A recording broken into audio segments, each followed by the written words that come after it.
All right, welcome to episode 141 of the Scarlet Faithful podcast. I'm Aaron Breitman, coming to you pretty late on a Saturday night, early Sunday morning. Wanted to take this opportunity to just discuss Rutgers men's basketball following their trip overseas to Senegal and Portugal. 3 games overseas, won all 3. I think there's a lot to take away off the court, of course, in terms of the cultural experience for all the players and everyone involved in the program. It's a once in a lifetime opportunity. So that's pretty amazing for them. I think obviously the team bonding experience is crucial. 4 years ago, when Rutgers was able to go, you're allowed to go once every 4 years. They went to Spain. It led to Rutgers having its best regular season in decades, where they won 20 regular season games. There were a lot of newcomers on that team. That was kind of the coming of age with Geo Baker, Ron Harper Jr., Caleb McConnell. And it all started with that trip overseas. So that was a huge thing for them. That was the COVID year, 2019, 2020, where they would have gone to the NCAA tournament and breaking that streak. But unfortunately, it did not happen to the NCAA tournament. But the point remains that was a jumping off point for the program and for that team. And the hope should be that this will be the same thing for this current team that does have a lot of newcomers on it. Not all of them played on the trip. Austin Williams, Jeremiah Williams, Emmanuel Egbole all sat out, as did Mawat Mag. All of them, Egbole, Jeremiah Williams, and Austin Williams are both very new to the program. I think they had like a day, maybe a little bit more before they went. Both are coming off season-ending injuries last year. Austin Williams is far along in his process. Should be no issues there. Does need to get a waiver for next season, but should be a formality based on missing last year medically. Is his 7th year, so he needs a waiver, but pretty straightforward. Jeremiah Williams, a 2-time undergrad transfer, unlikely to get the waiver, but great that he was part of the trip, and I think a huge piece in the future, and a great pickup. Egbole is a great pickup for the future as well. He's got 3 years of eligibility remaining. He is recovering from a torn ACL, so we don't know when he's going to be back. It's definitely not the start of the season, so but again, great to have him part of that trip. And then Mawat Mag, which, Steve Pikiell is hopeful he'll be ready as close to the start of the season as possible, but they don't know. And great for him to get back, get with the team and be overseas as well. Steve Pikiell had said he would potentially do layup line drills. I don't know if he actually did or not. But let's talk about the team that was there. The biggest thing I would say is you can't take too much away from the individual results because the competition was fairly weak. That first game in Senegal, they won at the buzzer on a tip-in from Antoine Woolfolk. They were playing guys that were 28 years old.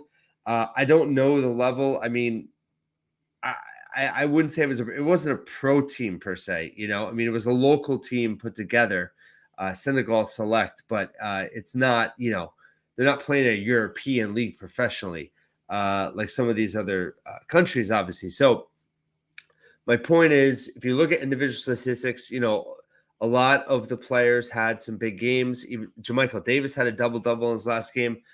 And, certainly encouraging for sure. Don't get me wrong. Gavin Griffiths had 3 games over 15 points, all 3. I think for me, what I want to focus on is the overall takeaway of how the shift offensively has begun. And this is a transformational shift for the program. And it comes at a time when the program is undergoing a significant change. The old guard is gone, ushered out by Paul Mulcahy leaving. Yes, Cliff Amori in his 4th year with the program, but still, Cliff represented a new turn for the program as well in being, his actually finished number 51 nationally in the 24/7 composite rankings, but essentially a top 50 recruit. It was the biggest recruit that Pikiell had landed at the time. and it was starting to mark a ascension in recruiting, right? So I kind of hold him a little bit differently. And that team that won the NCAA tournament game, he played for sure, but he's a freshman. It was a smaller role. So I don't put him in the same box as those other guys that really built the program from scratch. And now you have what's happening is when Pikiell took over the program, right, he built it on defense. And he was lacking talent, he was lacking depth, but he built an identity and a culture around defense. And that's the kind of coach he is. At the same time, as he's now improved talent, improved depth, as you get these elite recruits that he now has, Ace Bailey, who I wrote about tonight as well. He had 40 points at Rucker Park Classic, or the Slam Summer Classic at Rucker Park. 40 points. His athleticism is off the charts, but he's really developing as a complete player. And also priority target Dylan Harper showed out. So if Rutgers gets both of them, which Bailey's committed, Harper is considered a Rutgers lean, no commitment date set yet. If both of those guys come, along with Gavin Griffiths, I mean, those are three elite offensive players. Elite. And so looking at 24-25, right, potentially, that is always been, I think, the plan to shift in terms of becoming more up-tempo, becoming more of an offensive team, right? It's a natural progression for a program. And if you look back at UConn with Jim Calhoun, who is, by the way, Steve Pikiell's mentor, I mean, that's how he built UConn. He built them on toughness, defense, and rebounding. And then once they started getting real talent, I mean, they became, a amazing team offensively and played a fun style. And this shift now, a year early, is a product of a few things, right? So the plan is always there. You're not going to sell elite offensive recruits to come to Rutgers solely based on defense and rebounding, right?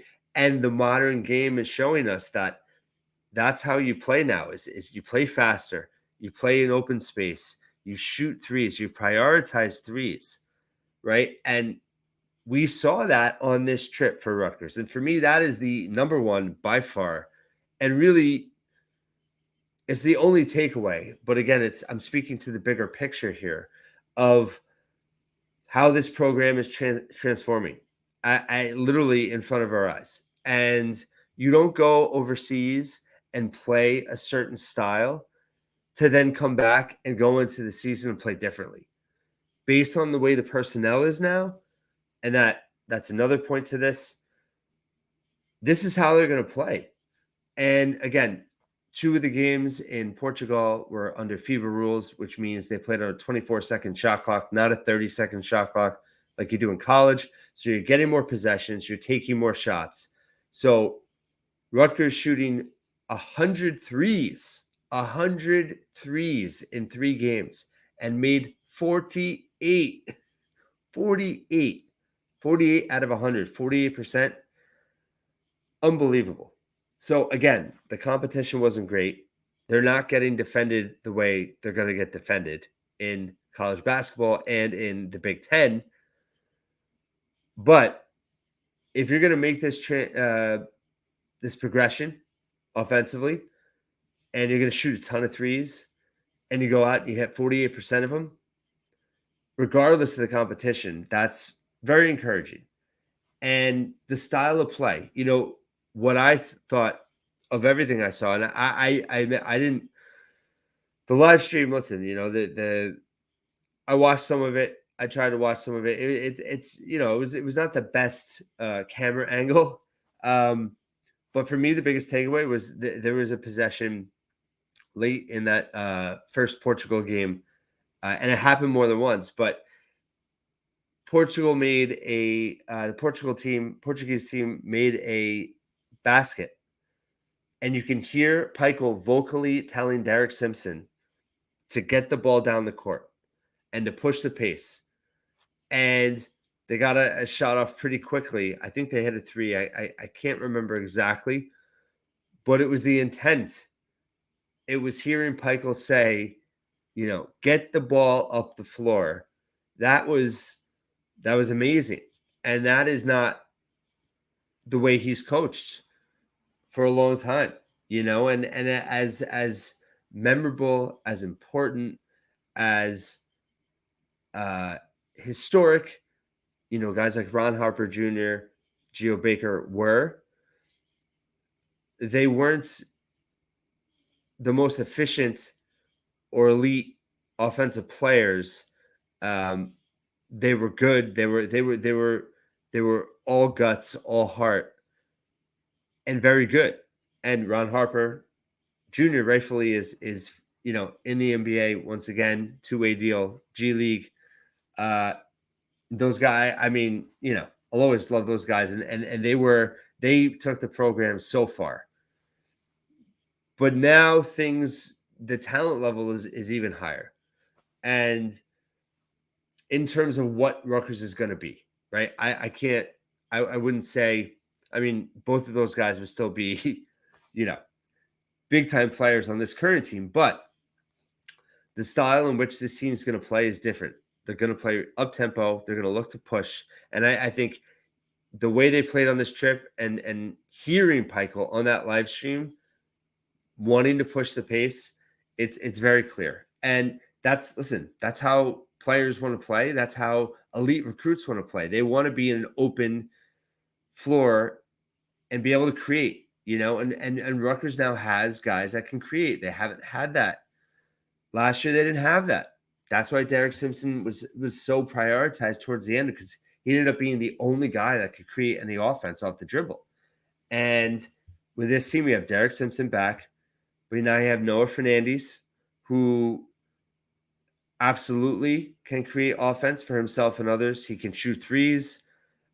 He can help create space for his teammates.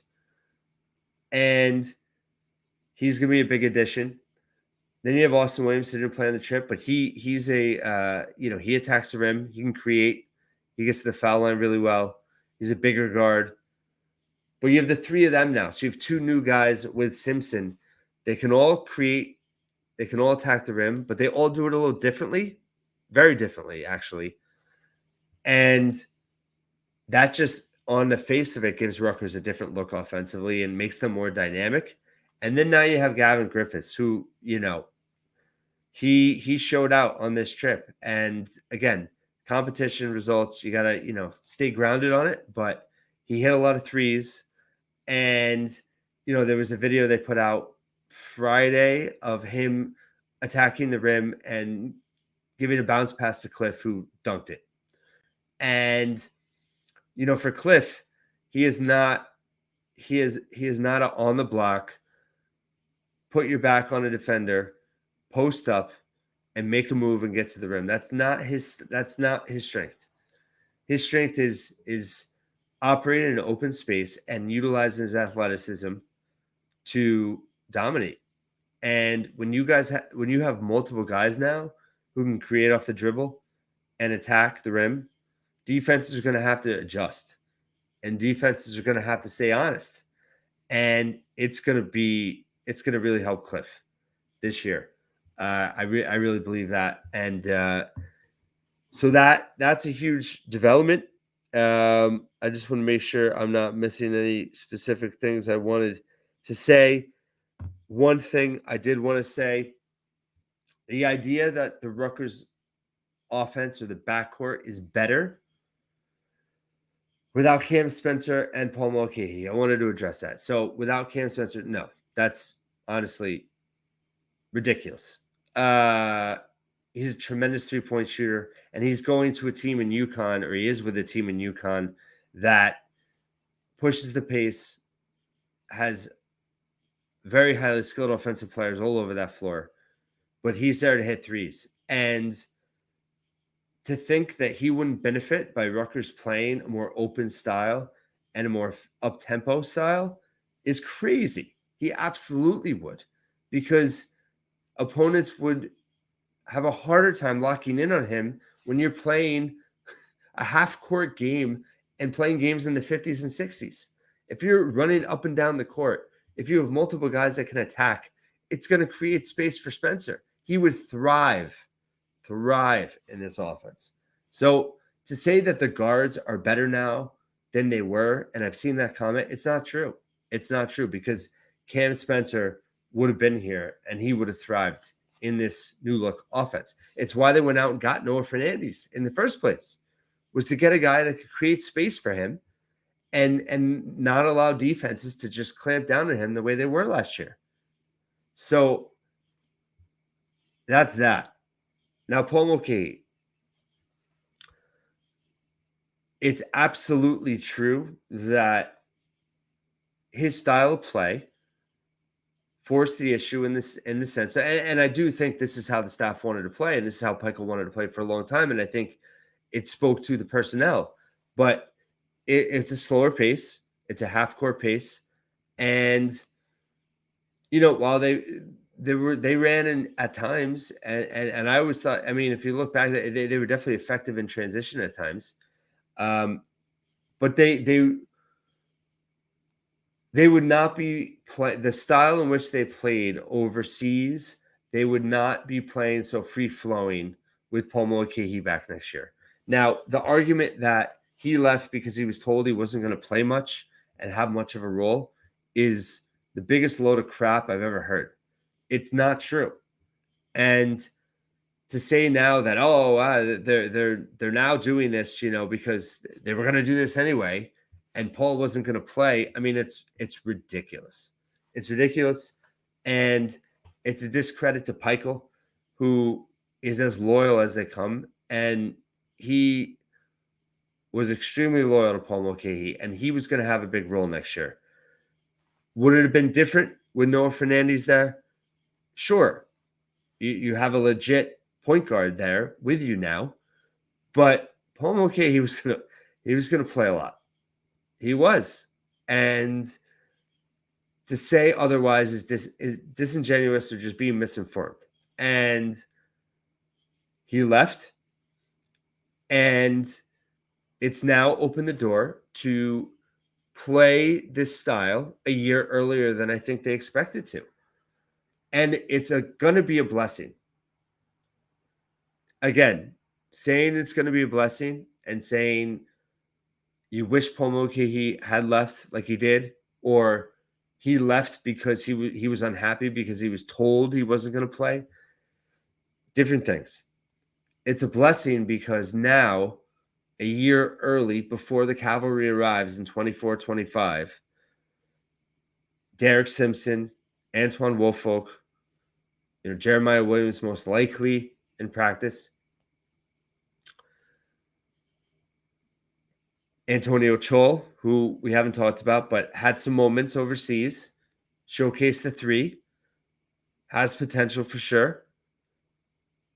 These guys are going to be playing up-tempo now, and they're going to have a year under their belt playing a different style before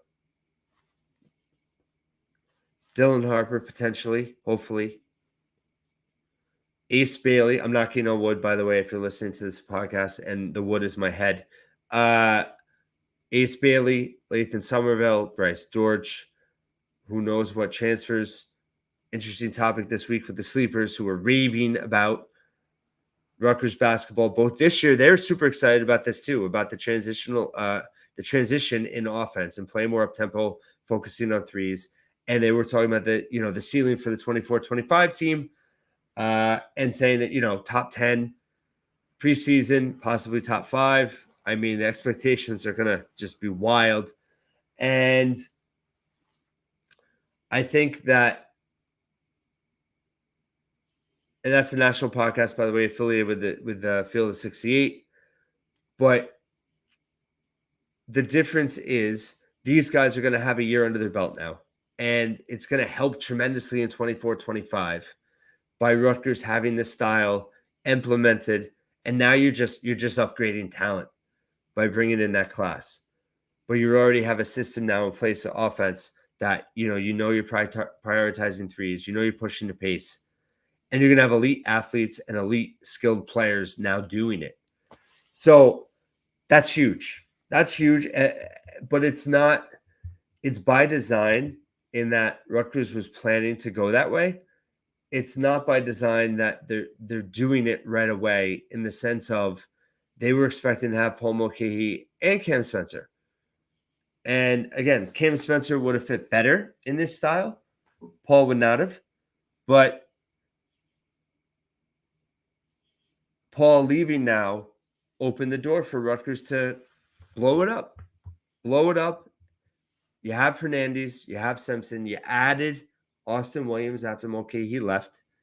He plays a certain style. He's a physical guy that can really get to the rim. He has a high free throw rate, meaning he draws fouls. He also has a high assist rate, which is great. He's not a big three-point shooter, so he's going to attack a lot. But now you have multiple guys who can create, who can attack, who can distribute. Noah and Austin Williams both have high assist rates. Derek Simpson, that's part of his game he's got to develop. But this is a much different offensive team. Pikiell's expressed his enthusiasm for it. There was some doubt whether this team could shoot. I mean,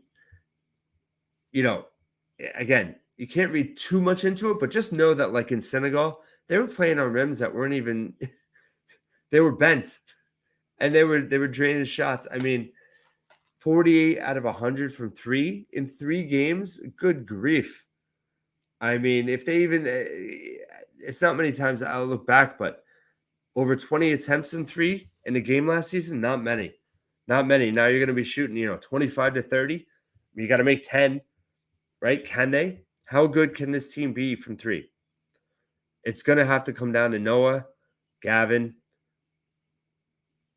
Andre Hyatt, who we haven't spoken about.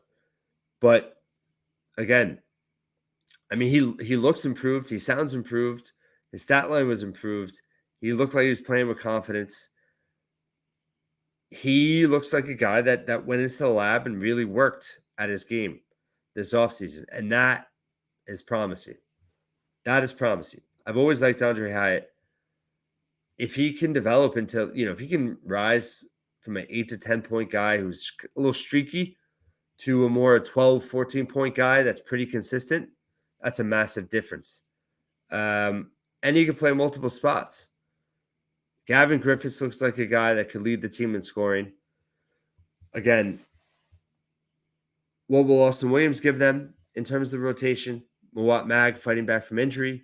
Antoine Woolfolk, Pikiell's called the most improved player on this team.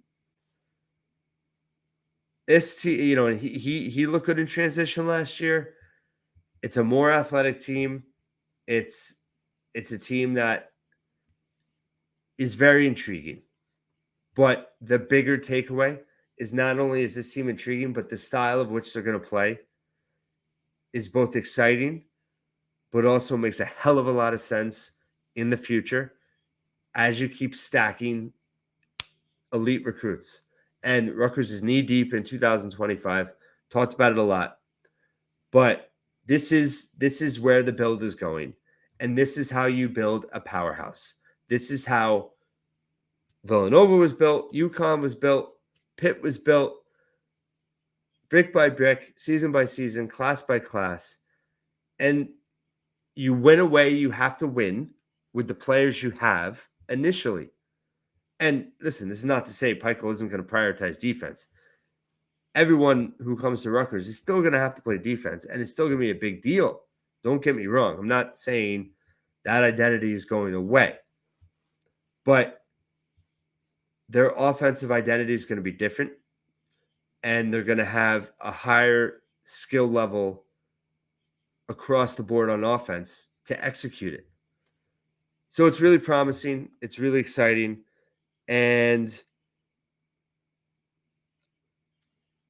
I can't say enough about it. And to me, that's the biggest takeaway. Great experience for the program, great experience for the team. Some pretty gaudy stats individually from different players. But it's the shift that we saw and we heard in terms of Rutgers prioritizing the three, playing in open space, sharing the basketball. By the way, last 2 games, 30 assists in both games. But they've had legit guards who can distribute. They've added an elite recruit in Gavin Griffiths. They have Cliff back, who is better in space anyway. They got a big and Antoine Woolfolk who can run the floor. Wat Mag can as well when he does return. This team, if you're, there's a lot of people that think they're bottom half Big Ten. I mean, John Rothstein had them number 7 before Austin Williams came to town. So it's exciting. It's exciting for this year coming up. It's exciting for the future of the program. It's exciting to see Pikiell. Steve Pikiell has always been the same as a coach, as a recruiter, as a person, and the way he values the program and Rutgers and the fans and everybody. But now you're seeing his ability to adapt and his ability to build an elite roster and the shift in what that means and how they're going to play and how that's conducive to winning nationally in college basketball. The way they play in the Big Ten is not modern basketball. We see the teams in the NCAA tournament, the way they play, and this is the way Rutgers is moving towards. This is the shift. They're going towards a 3-point, up-tempo, transition offense, and it's really exciting. So thanks so much for listening and watching once again here at the Scarlet Faithful.